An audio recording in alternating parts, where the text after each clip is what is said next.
Egy dinasztia bukása.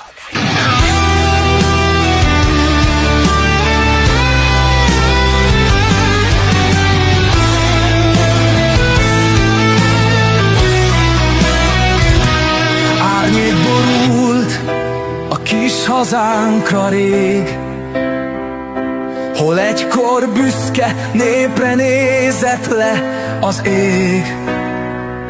A dinasztia trónja már korhat és repett, ez a bűn, melyet népünk sohasem felett.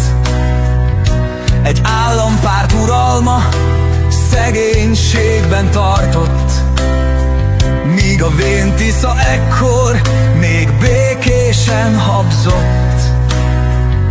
Az aranypaloták márványa megfakult, a remény a szívek mélyén meglapult.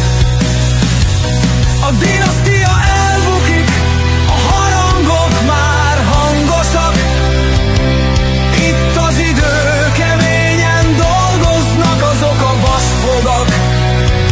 Az életünk kereke forog, nem áll meg soha, egy korszak vége, új hajnalra ébred a csoda. Kőfal omlik össze most, a szél suttogja halkan, menni előre, soha el nem fáradni a harcban. Generációk nőttek fel hazugság árnyékában, a propaganda zaja zúgott az évtized órájában. De a csendben, a szívekben a változás ébredt fel. Egy jobb élet esélye volt szemetekben a jel.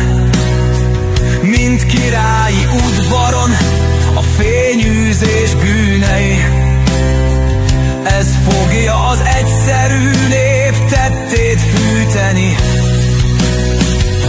A dinasztia